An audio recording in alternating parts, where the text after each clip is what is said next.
Welcome to our meritorious agents and investors from across the country.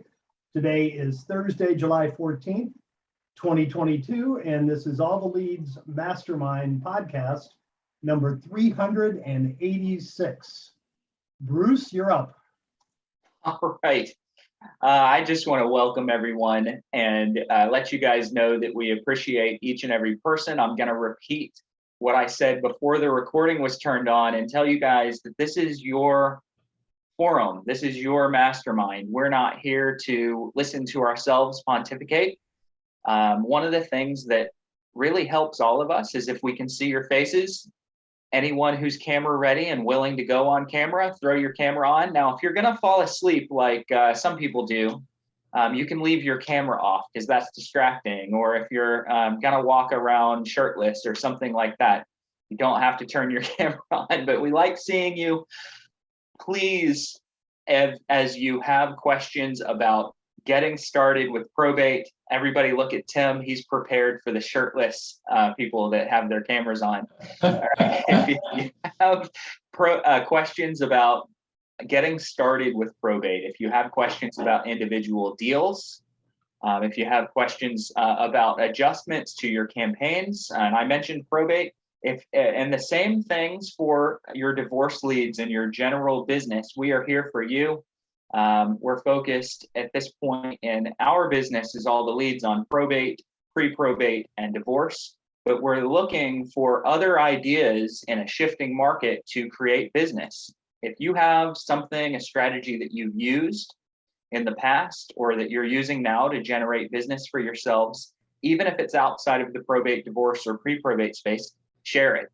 We pick a question of the week or an idea of the week, an idea of the week of how your fellow listeners and those that are listening on podcast format later can improve their businesses, get more business. And then we also select a winner of the week. So if you've got a divorce, pre-probate, or probate deal that you've put together and closed or are putting together now, that might qualify as for winner of the week. And each one of those, idea of the week and winner of the week, get a reward. You get a discount on your next month's leads. So with that said, I'm going to encourage everyone, throw those hands up with questions that you might have. Throw those hands up with successes that you have had or ideas that you have for generating business. Yesterday, I had an amazing class. It was called Investing in Real Estate. For those of you that do not know, every month we pick a different topic. I've basically got a series of free trainings that all of our subscribers and non-subscribers can take advantage of. We do probate foundations at the beginning of each month, teaches you the foundational elements of your probate business, what you should be doing. We have a class called Investing in Real Estate that I taught yesterday. We have a class called the Agent DNA for those of you that are realtors here and want to learn how to structure your business. We have a prospecting mastery class, which is absolutely incredible. And then we have a listing mastery class as well. All of those are for you guys. The only ones that we ever charge for are the highly advanced classes that you would probably be paying thousands of dollars elsewhere for. We charge very small fees for those. So prospecting mastery next week is a 2-day class. It's about 5 hours, and I'm going to teach you everything that I've learned about how to convert a warm and cold lead into a client over the last 19 years of my real estate business. So I encourage everyone to jump over there. If you're a subscriber, it's only $149, which is an absolute steal. I've spent thousands of dollars on NLP classes that would teach you what I give you guys over 2 days next week. So I'm going to encourage everyone to jump over there and then also take advantage of those free ones that we're offering as well. With that said, let me turn it over to my coaches and find out what they're working on, what they have to say. Yeah, so thanks, Bruce. I've had a really successful week. So my win, as an example, was I got an email from an attorney's office that I haven't ever met before, but I was referred to them as an estate solutions provider to help them in a particular scenario. So the decedent passed away in a condo with an HOA. And the HOA has an attorney and counsel. So there's delinquent HOA fees. I met them at a chamber picnic and told them what I do. And he said, hey, maybe you could help out in this particular situation. And I didn't hear a follow-up from them, specifically from the attorney, until I received the email. I posted it into the Mastermind group on Facebook. So if you're not on the Mastermind group on Facebook, that's where you have the opportunity to stay connected together with us as coaches and the Mastermind community during the week in between Thursdays. But back to that, they're basically saying, please come and help and list this particular condo. We need to get it sold to settle the estate. Hey, I can do that. Absolutely. And it brought to me a highlight that I may have been overlooking, right? And many times we talk a lot about how networking with attorneys is going to be a great way to get referrals. And I've had a number of conversations recently within my network, whether they're certified financial planners, et cetera, and they tip me off to the fact that some attorneys are going to be reluctant to hand out referrals because they're looking to protect their reputation. It's very important to an attorney to have a solid reputation, and a bad referral could reflect negatively on them. And actually, the paralegals that are working for the attorneys and are actually taking care of much of the details and the interaction with the executors or the personal representatives, they may actually be a better contact because you have more detailed conversations, and they have the relationships with your target audience. So that's my tip of the week, is going to be go into LinkedIn. And if you're looking at, for probate attorneys, elder law attorneys, or estate planning attorneys to see who might be in your particular area, then look at that firm and identify which people are in the role of being a paralegal, and then start looking for the ones that are second connections, because they are connected to somebody that you are connected to. Start reaching out to them and having a valuable direct message conversation. We all get the LinkedIn, messages that are going to say, hey, how you doing? Or it's, they try and pitch you on a cold DM, which is, don't ever do that. Please. That's off the table. But you can initiate that relationship, because LinkedIn is a valuable resource for professionals to be connecting to other professionals. So target some of the paralegals. May be an easier way to, there may be more of them, right? Because you may have a larger staff than the number of attorneys at a firm, and they have the direct contact with your target audience. And this is going to apply whether it's probate or pre-probate or divorce or, bankruptcy, and some of the other areas, as Bruce was mentioning early on, that you have some opportunities to really get some good solid referrals that way. I love that, Chuck. A lot of times as I've prospected attorneys, I've noticed that it's usually the gatekeeper, the paralegal, the secretary that answers. One of the things that I've said that's gotten a chuckle and broken down some walls of resistance is, oh, so you're the person that runs things around there. So you're the person that runs things around there. You get a chuckle immediately. You raise that level of rapport that you have. A great follow-up question is, hey, if you were me, I'm sure that Jim is, sorry, I just saw Jim's name. So I'm sure that Jim is busy today. If you were me, how would you go about getting 5 minutes of his time? And now all of a sudden you get that paralegal to start telling you exactly what you need to do to grab time with the attorney. So Chuck's advice is spot on, perfect. And I think that a lot of people are going to take some value from that. Great. That's great advice for sure. My conversation today has to do with mortgages and interest rates and all that sort of stuff. I know that there is an increased interest, no pun intended, in interest rates these days. And the Fed's meeting and interest rates are going up and everybody's concerned about it. And obviously it is one of the factors that puts pressure on the marketplace and all of that sort of thing.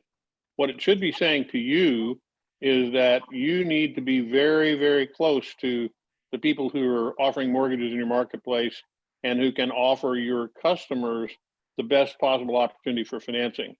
We've been working with the same mortgage broker for a long time. And the reason that we do is because he's always on top of his game. And not only is he able to get people papered that you wouldn't normally think that he could, but he also is very, very much on top of all the interest rates, the latest and greatest stuff going on with Fannie and Freddie and all of the players in the marketplace. And my encouragement to you is that if you don't have that type of a relationship with a mortgage broker that you trust, that you basically consider a buddy or a friend, you need to develop that. That's just as important as any other part of your arsenal as an agent or as an investor, even for that matter, because sometimes you got to figure out where you're going to be able to do the things you need to go do. But certainly for people that you're working with, it becomes a real issue for them, and it can be a differentiator. If you can bring a good mortgage to the game and you're the person that puts them in touch with that particular side of fills their need, you can be way ahead of the game. And more importantly, it allows you to speak with expertise about what's going on. It builds credibility. So that's something I'm going to encourage you to do. If you're not tight with somebody that's a great mortgage person in your marketplace, get out there and find them. Am I just add Go a ahead, Jim. personal? Yeah, I just wanted to add a personal experience and observation. I've been amused by the Facebook comments going around that any of you who got licensed in the last couple of years, it was the definition of what a price reduction is, just in case you didn't know. You know, we're starting to actually see those. My wife and I are getting the first mortgage we've gotten in 14 years. And some of the questions the realtors asked me, she's a great agent, but she said, we need to make it a 30-day closing. I said, you're kidding. Last time we did this, you were lucky if you closed in 90. And she asked me if I wanted to put an appraisal waiver in there. Basically, I would pay whatever it appraises for. And I said no. And she said, okay, that's becoming pretty standard. It's just, in some ways, it's become so much more efficient. And in other ways, it depends whether you're the buyer or the seller, you know, it's gotten a lot different. But the times they are a-changing. I just wanted to add to your comment. Mm-hmm. So times are changing. There some of those things that strengthen offers up may hopefully be able to soften up a little bit. So that appraisal waiver and that 30-day close, Jim, hopefully you won't have to do that for a whole lot longer. If you do, you do though. To Tim's point, talking about a mortgage lender, I wanted to give you guys a couple of extra lenders that you may want to put in your arsenal. And I believe that every single person on here needs a good hard money lender. So I would imagine with such a large real estate agent community we have, most of you probably have traditional mortgage lenders running out of your ears. I know that I have probably 4 or 5 calls a week from lenders that I don't know asking to do business with me. But I don't have that many hard money lenders that call and ask to do business with me. Okay, so you guys that do not have a good hard money lender, you need a good hard money lender and put them in your arsenal. And you also need a good lender that does a DSCR loan. And I had to look this up yesterday. I always forget what the acronym or what the abbreviation stands for. So a DSCR loan is a debt service coverage ratio loan. This is going to be a traditional mortgage lender, but it's a specific product that they offer. And what it is it qualifies you based on the expected rental income that a property that you would buy will bring. So debt service coverage ratio product, they'll look at the expected rental revenue and they'll count it toward your income, and sometimes base your entire qualification on what they think the rent is going to be on that property. So if any of you are buying rental properties that you're going to hold, look for a lender that offers that type of loan. Bruce, I was going to add real quick, if you don't have there's plenty of hard money lenders out there, but there is one that we have recommended for a long time now. They've been a good friend of ours. They're on these calls. It's called Navigator Capital. And what really attracted us to them is the ease. You fill out an application, 5 minutes later, you're approved contingent on appraisal. But they they go more by your experience. If you've flipped 3 to 5 deals in your lifetime, you get a really reasonable interest rate. I mean, it was about 4%, and they even had a 30-year mortgage at 6%. It may have gone up a bit, but their terms are they're not 15% and 3 points like a lot of the local hard money lenders. I'd recommend them highly. It's Navigator Capital, and their email is gonavcap.com. Their website, GoNavCap. Yeah. Thank you. Yes, sir. All right. Any of our other coaches have anything to add before we go to questions? Melissa, do we have any questions at this point? Yes, we've got Jeannie with her hand raised. That will be our first question. Okay, Jeannie, if you'd unmute yourself. Hi there. I just had a question on that last, the SCR loan.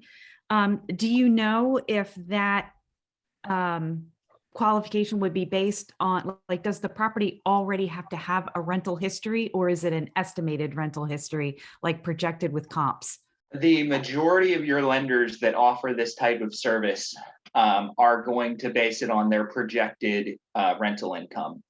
And some of them, specifically the credit unions aren't going to call it the same thing, but there are credit unions that'll offer a mortgage that's similar to this.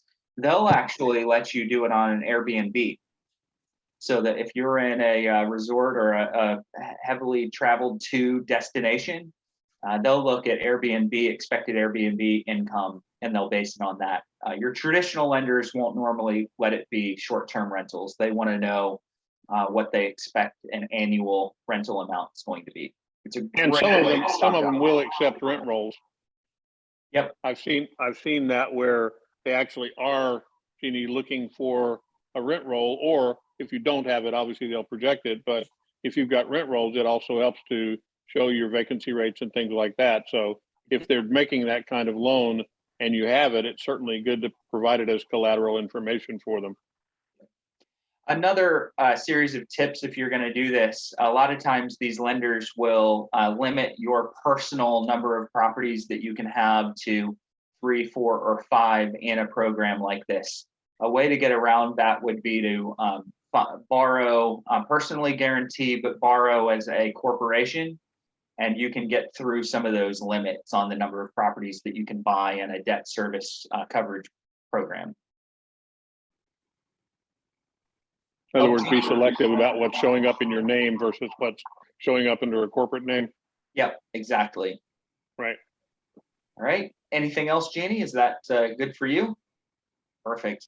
Any other questions that anybody else has? We're looking for those wins still, guys. Looking for questions. Pop those hands up.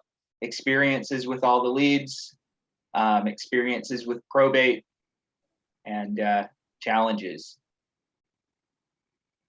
How did everybody do on their prospecting this week? I see Sherry just raised her hand. Let me go ahead and ask Sherry to unmute herself, and then Joyce is next, and then we'll take a look at some of these questions that came through chat.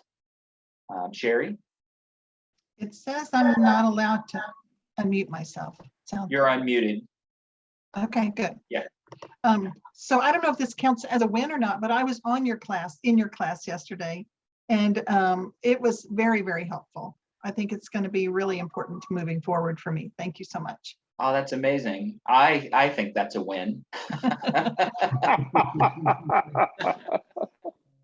Well, it'll be a win. It'll be a win when she comes back in 2 weeks and says, "Look what I did! Look what I did!" Then it's a win. I penciled a deal, and I've got my first rental or flip or wholetail or something like that. Joyce, what do you have for us? You can unmute yourself. Hi there. I enjoyed the class that you and Sherry were talking about yesterday too. I learned so much. May I ask you to give me a definition of wholetailing? Yes, wholetailing. So wholetailing, as opposed to wholesaling, is when you find a property. You're still going to flip a contract, just like wholesaling, but you find a property that really doesn't need a whole lot of work. It needs lipstick.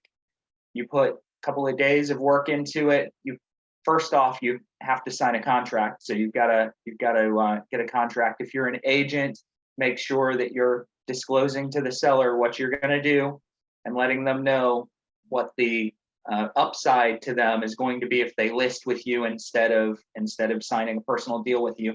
You sign a contract, you fix the property up very, very quickly. We're not talking about anything substantial at all. Just lipstick, get it up to MLS standards. You put it in the MLS. So you're going to have a marketing agreement with the seller as well that allows you to remarket the property and sell your contract. So instead of flipping that contract to an investor, you're flipping it to the end user because it's in really good shape. Anybody else have anything to say about wholetailing? Chuck? Well, the other aspect is, I mean, you don't necessarily have to be selling the contract. You can actually what we call take the property down. In other words, close on it, take title to the property, and then resell it in a very short order. So you can have things lined up with the end buyer that's going to purchase it. You could even sell it same day as a double close, but typically, many of the wholesale transactions that I've been involved with are maybe a considerable spread between the two. And it's definitely not going to be something that's going to work with FHA financing because of the anti-flip rule that they have in there and the time span that you have from close to close. So there's a number of different ways that you can do it. You don't have to only sell your contract versus sell the house. You can take title and then sell at a later date, even if it's a week or two, and you have a very short holding period. I have relationships with hard money lenders like you were talking about, where it'll only be a half a point for holding a property for 1 to 2 weeks. I mean, that's a local guy. He only lends here in the local area. So don't blow up my DMs with specifically who is that lender. I want to use them in California or West Coast. But that's another way to handle wholesale. The beauty of real estate is the creativity and the options that we have, especially as we're going into the change in the market that we're seeing right in front of us today. Creativity will win. Perfect. Bruce, I had one more question. Okay. I'm looking for a DSCR lender in that will work in Arizona. Do you have somebody in mind? Well, I can tell you one of the companies that's out there that often is a wholesaler, and by that, when you're dealing with a lender, the word wholesaler means something different than when you're dealing with we've got a white screen that just popped up on here. So those of you that are listening and not watching the screen, ignore what I just said, but our Zoom screen just did something kind of funky. So as a lender, if you're a wholesaler, what you're doing is you're reselling your products to other lenders that can then use your products. So one of the wholesalers that's out there that sells DSCR loans to other lenders is Angel Oak. They're not the only one. Most of your credit unions have some kind of a DSCR type of package, but Angel Oak is a big national lender that goes and makes their own private product, DSCR product, available to other lenders.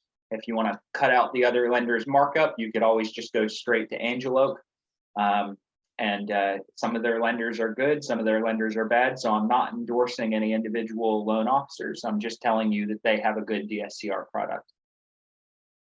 Thank you. All right. Jeannie we've got a couple of chats. Alyssa, any chats that we need to be paying attention to? I do not have access to my Slack right now, so I can't see those. If there's anything, read them to me. Yes, we've got two.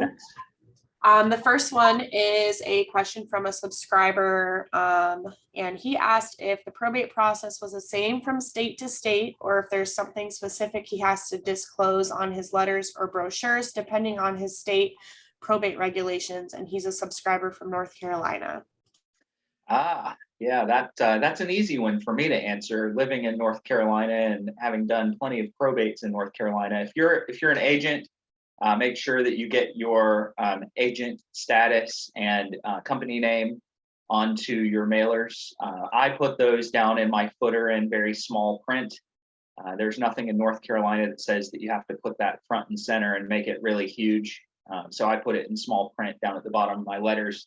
Otherwise, no, there really isn't any significant disclosures that you have to offer unless you are an agent and you're making some kind of a wholesale, or investment offer. You're trying to buy the house yourself. Then you just need to make sure that you're covering your bases by really letting that individual or that family know that that what they would get if they listed versus selling directly to you or signing a contract with you. Okay. Yeah. Any coaches that disagree with me? Anyone that has anything to add? The floor is yours. Okay. Nope. All right. No, I had the next question. Okay. Go ahead, Chuck. So on Facebook, Jose is asking, what's the difference between wholetailing and novations?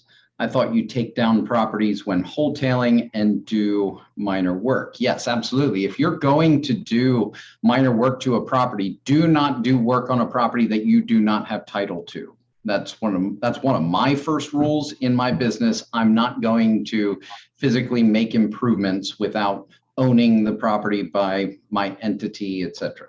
The novation is going to be where that's an agreement where you basically rescind your purchaser position on the agreement of sale and create a new agreement of sale with another purchaser. So the novation agreement is basically you stepping out of the driver's seat and somebody else gets into the driver's seat, which is the purchase transaction. So novations are typically going to be when you're selling contracts. I know here in Pennsylvania, many people use novations so that way they can try and get around our state's double transfer taxation, which applies to assignment of contracts here in our state. The Department of State got a little bit smart related to that. So they're looking for that tax revenue, and that novation is an approach used by investors in my state to avoid that. Wholetailing, to me, you can actually, if you can do the clean out process, I wouldn't be actually making improvements to a wholesale property, but you can double close on those or, assign those at the, on the same day. If you'd like to, right? But in many cases, wholetailing, I like it from a legal perspective to take title and transfer title to the end buyer on the same day, because typically the spread's going to be a bit higher in that type of transaction. So make sure that your legal advice, your real estate attorney has you covered based on the ins and outs of the types of contracts that you're going to use for your specific situation. I'm constantly in touch with my real estate attorney based on the different types of transactions, because most of them, although they may be very similar, each one is going to be unique, and you want to protect yourself specifically for each transaction. Perfect. Well said. All right, let's go to Jeannie next, and then anyone else that wants to chat your questions in, we'll read those right up until kind of the top of the hour. Again, we still encourage you guys to ask live. So if you're on here live, throw your hand up. If you want to chat it, that's fine if you're shy, but we like those live questions. Jeannie, I'm going to ask you to unmute yourself.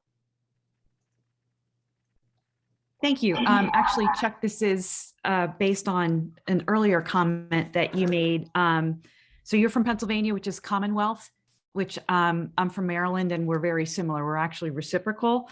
My second question on the novation, but my first one is on, you had mentioned that you work with your hard money lenders with a 0.5 point spread for a short period of time. Is there, other than the 0.5 point, is there any other incentive that you're working with your hard money lenders? Do they get a percentage or a flat fee on settlement? How are you negotiating that with them? Yeah, in this particular case, I've had the relationship for over 10 years, right? So and they understand me and my particular business, and the point there being relationships matter, Mhm. especially when working with, money and lending, and because hard money can be one thing, and then private lending can be another. That can be an individual that has the ability to lend, and that does get it more advanced. You want to make sure that you've got your proven track record before working with a private lender. They're still charging I think it's 12% for those 2 weeks, which is a minor amount, especially if it's a discounted property. But the 0.5% is really where they're making their money, but they know that the money's only out for a week or two. It's not a big blip on the radar. That's kind of like a base hit for them in their income revenue model. So is that 0.5% based on like almost like a real estate commission for them? That 0.5%, is that what you're talking about in addition to this 12% for 2 weeks? Is it a point? Yes, so it's a point. Yeah, it's a 0.5 point. Okay. Right. So it's going to be that origination fee. If you relate it to, some of the other types of standard loans, it's going to be a fee over and above the interest rate percentage that they will earn on the payoff of that loan. So And it's based on the loan amount. Okay. And anyone that's panicking really quickly, I think that the majority of you understand this, but don't panic and think it's the 12% for 2 weeks. It's a 12% APR. Yeah. They're not making 12% on their money for having it out for 2 weeks. I think everyone knew that. I just wanted to clarify. Yep, 12% interest rate, which is easy to calculate because it's 1% of the loan amount each month is how you figure in that interest only payment. It's typically, most of the lenders I work with are simple interest, so it's interest only payments, and that's where the benefit of being that lender really comes into play. Okay. And then the novation, am I thinking that my state would possibly be very similar to what you have to deal with to get with my real estate attorney just to review what you just were discussing with the novation and the double close and how to manage that? Yeah, definitely get legal advice there in Maryland. I mean, you and I we could connect offline and we could discuss that a little bit. I do have a number of contacts, not only in Annapolis, but in the Baltimore area, et cetera, that are very familiar with those type of steps. And I can connect you with some of those folks, which might be a benefit to you to build those relationships in your local market. I would love that. Thank you. But I didn't want to pester you because you said not to. No, it's quite okay. And so everyone knows what Jeannie and Chuck are talking about is our subscribers do get a free coaching call once a month. It's a 15-minute check-in, strategy-based coaching call, accountability-based coaching call that if you're a subscriber with us, you get to take advantage of. So those of you that aren't a subscriber, jump in, you get free coaching that otherwise, if you went and looked for a coaching call from a coaching organization that has an experienced coach like we have, you'd be paying many hundreds of dollars for that. We give it to you included with the lead subscription. Right, perfect. What other questions do we have? Alyssa, anything else chatted? Yes. Oh, yes. I'm sorry about that. Let me hop over there. Kenneth was asking, how do I get a buyer's list for wholesaling too? And they're new in the state of Florida. And so if you're a licensed, my quick question would be, if you're a licensed agent or if you're not, there's two different approaches. If you're not a licensed agent, building that relationship with a licensed agent can be super fantastic because they have access to the MLS records, and you should have the ability in your local MLS to search for cash transactions. And if you look for closed cash transactions, it should identify who that buyer was, and that way you can start to get that list of folks that you can then prospect and contact and build that relationship with. So that way they might, you can identify what their appetite is, what they're looking to purchase, the types of specific requirements that they're looking for in an investment.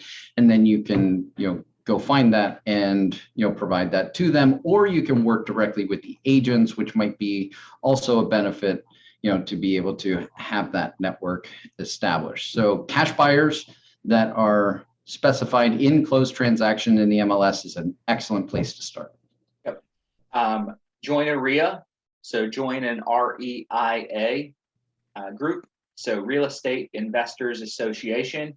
If you're not a part of one, look REIA and then put your city or your county name, and it'll pop up an investors group where you can build those networks. To Chuck's point, look for transactions that have closed, and look for any individual that owns more than a property. So one of the things that I've done in the past is I've gone into some skip tracing services or database management. List Source is a great place to go and pull these lists. And you look for anyone that owns 2+ properties in an area. If they own 2 or more properties, then it's a high likelihood that that's an investor.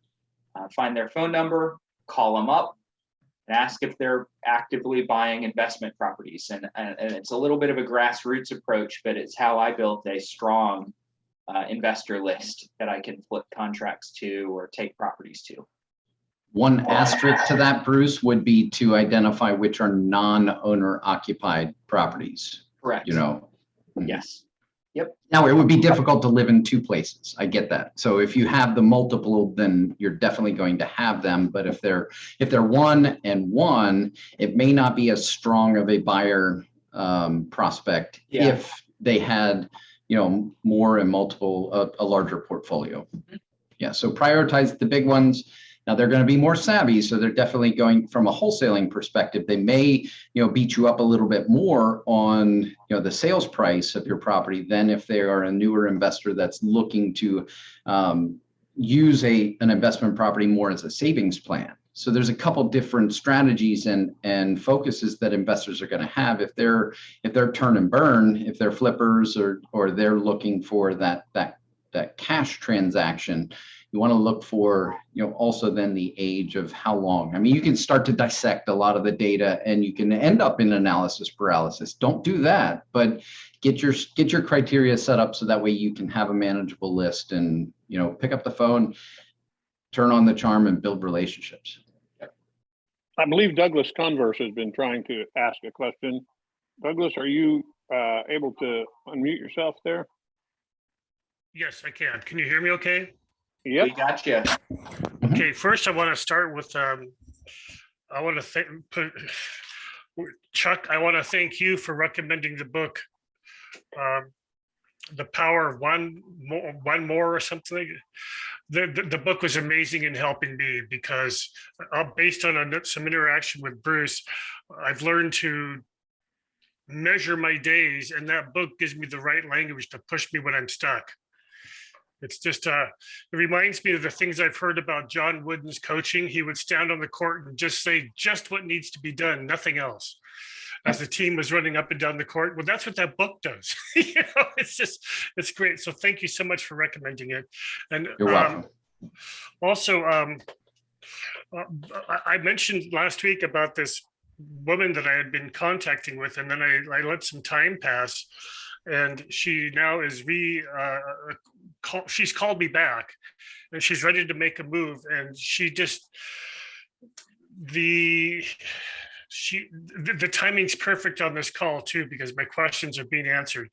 She's got a portfolio of 2 beautiful pieces of vacant land, a beautiful house in the Bellevue area, and an apartment building. And I am not that familiar with what to do but you just gave me the clues today about finding a buyer for the apartment building. Now that's one question. And then the other question is, I just had a property that I think is under contract. I brought it to some guys that are doing the things that you're teaching. And if I had known this 2 weeks ago, I could have been putting this deal together. But they're putting it together, and I believe they're doing it on an Andorra Signs. One of them is a friend of mine, but he's just not revealing that to me. But I brought the property to them, and now they're asking me to not have any communication with the seller. Are you getting a referral fee or anything? Finder's fee on that? Yes. Okay, good, good. Yeah, anytime you take a deal that requires an advanced level of expertise, especially to a commercial broker or anyone that does multi-family properties, a lot of times they really are going to try to cut you out, not of the deal, but out of the communication. And it's a reasonable request that they would make. It's not something that's that uncommon. I've got 19 years of experience doing a lot of different types of deals. I haven't done a lot of apartments and a lot of commercial deals, but a few. And I go to good buddies of mine that are commercial brokers, and they're like, Bruce, I know you want to be involved. Let us do our thing. We'll send you a check. And I don't take offense to it. If I did take offense, I'd do the deal myself, and I'd probably screw it up. So take your check and be happy and go find another deal. That's my advice. Okay. Well, yeah. And okay. And Chuck, that book was just amazing, because as we're talking here and I'm interacting with Bruce, quotes from that book are just flying through my head right now. And it just, you should be comfortable with being a little uncomfortable. That means you're doing it right. Yeah. When you're stretching yourself out and you have a little sense of uncertainty, you're on the right path. Yeah, absolutely. And it's interesting because, and we'll get to the next question, but I had a call yesterday, a strategy call, and it was with a newer subscriber. They're getting started. We just a couple of weeks ago, we had the orientation call, kind of laid out, here are the particular steps. And they're coming into the prospecting training for next week. And there's call reluctance, right? What do I say? I'm not a probate expert, analysis paralysis. I need to know more. We've talked about this before on the podcast, but it's a learn by doing. And that's, to your point, Douglas, being uncomfortable is going to force you to grow and ultimately make the mistakes that then you can debrief on. What went well, what didn't go well, what should I do next time? Debriefing every single week on what your experiences were is taking that uncomfortable feeling, stepping forward. That's where he also talks about faith in that book. Take what you know, but also be open to learning and say, okay, this is the problem I need to go solve. Now I need to go learn what the solutions are when I face this new problem that I've never dealt with before.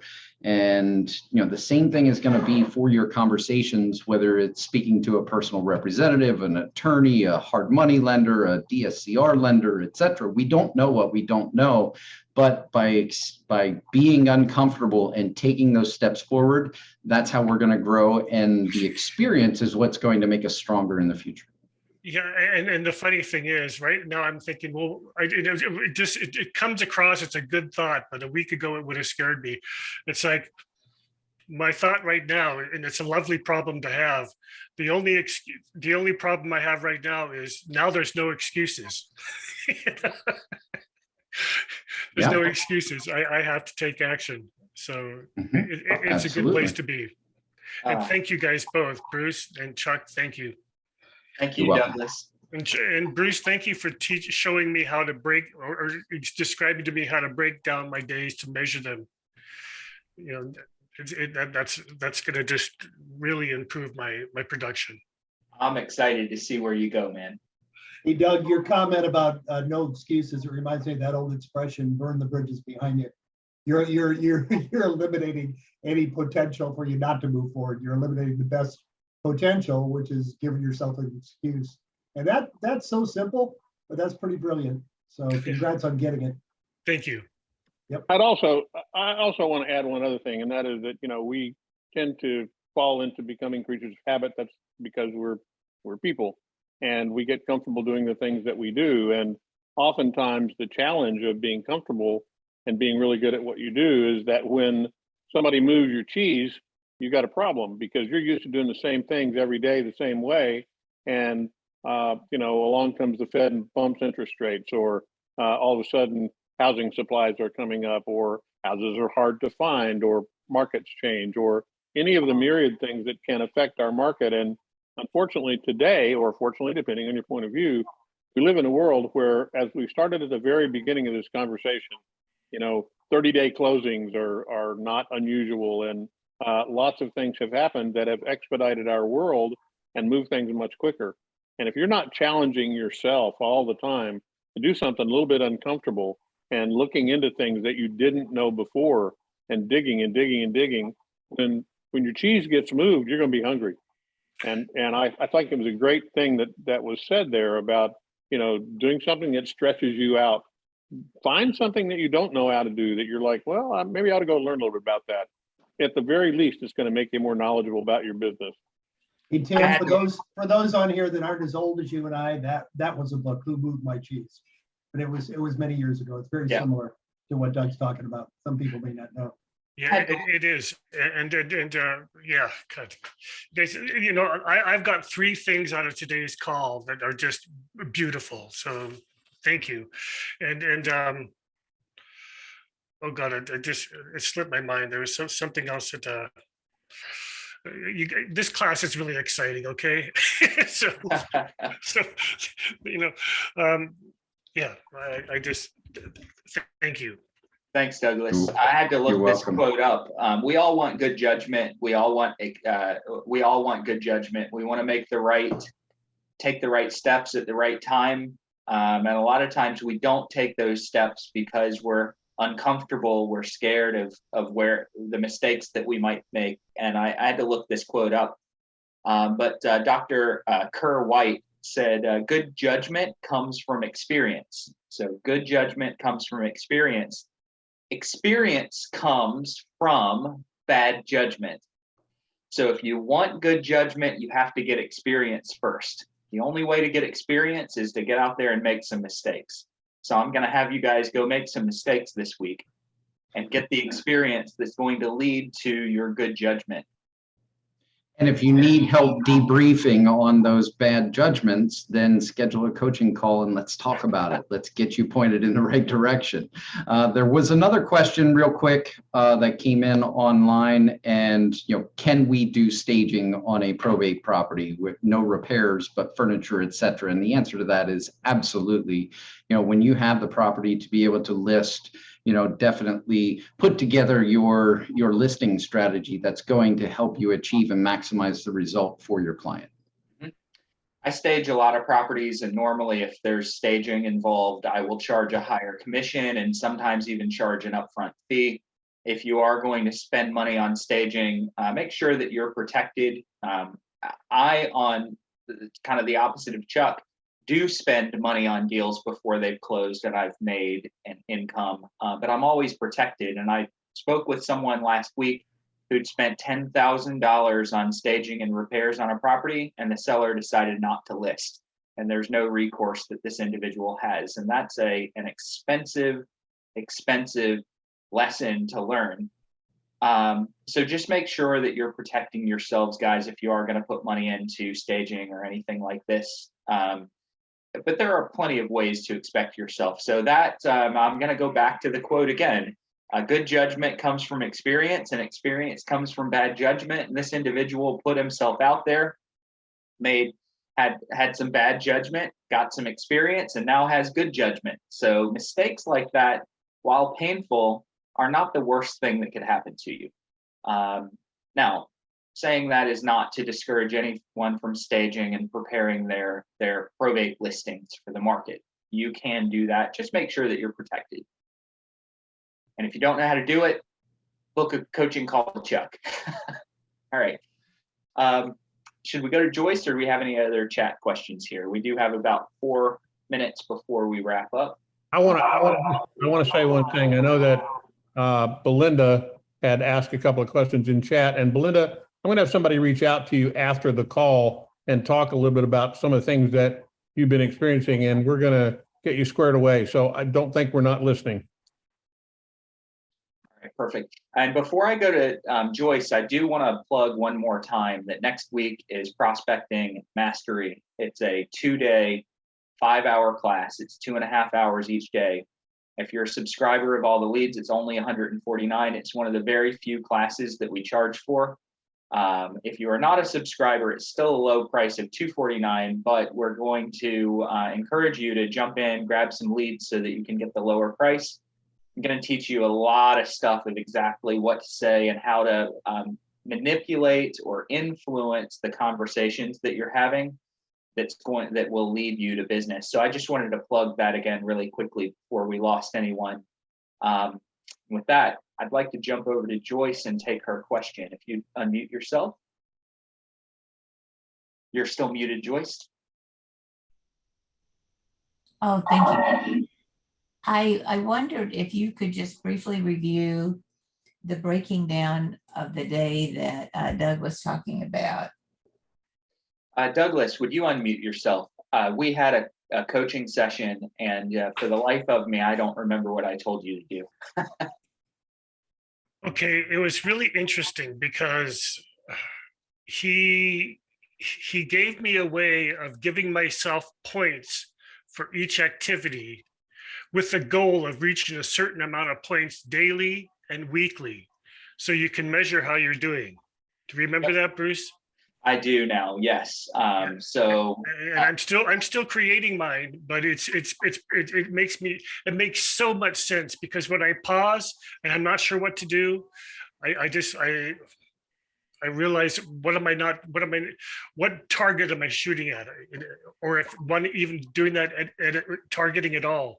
Mm-hmm. So we're going to put some mastermind and some small groups together at some point in the near future where you guys can do this and hold each other accountable to it. But the idea is that you want to lay out your activities that you know are going to push move the needle in your business in any given week. And these are KPIs. They are not results. Listing is a result. A closed deal is a result. Results are great. We all want those, but you need to identify the activities that lead to those results. Give yourself a number of points if you've done those activities in a week. And your goal is to hit up to 100 points in a week. And ultimately, the goal when you break these activities down is to be able to knock out your daily activities in a couple of hours every morning.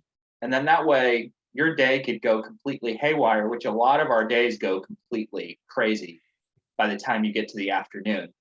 Your day could go haywire, and you look back at that hour or two that you spent that morning on the activities that lead to results, and you go, I don't care if things went off the rails in the afternoon.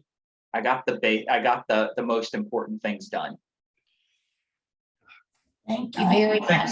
Joyce, things like a certain number of prospecting conversations, things like a certain number of weekly face-to-face meetings, things like a certain number of attorneys that you reached out to and set an appointment up with.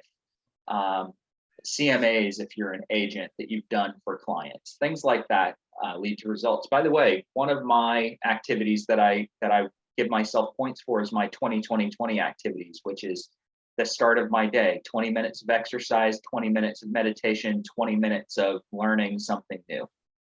And are you doing that at 5 a.m.? No, Chuck, I am not doing that at 5 a.m. So I've got one more question that came in from chat. While you may not charge anything up front, do you have a contract or agreement you sign with the client to protect you for any expenses? And that comes from Roger. So I actually do charge something up front on anytime I'm putting a significant amount of money in. So if it's under $1,000, I don't charge anything up front. And if I lose that business, I just chalk it up as a loss and a learning experience. Over $1,000, I'm usually going to charge an upfront marketing fee. And if I'm listing the house, I'm also going to put a contract buyout fee in the listing agreement so that if they cancel, they know they have to buy me out of that agreement. I've had people that have just canceled and they've refused to show their house any more? And in which case I say, hey, look, I'm going to continue to market your house. You can decline all the showings, but I'm at least going to get the marketing out of it. If it's more than a few thousand, I'll get an agreement where I can lien the property.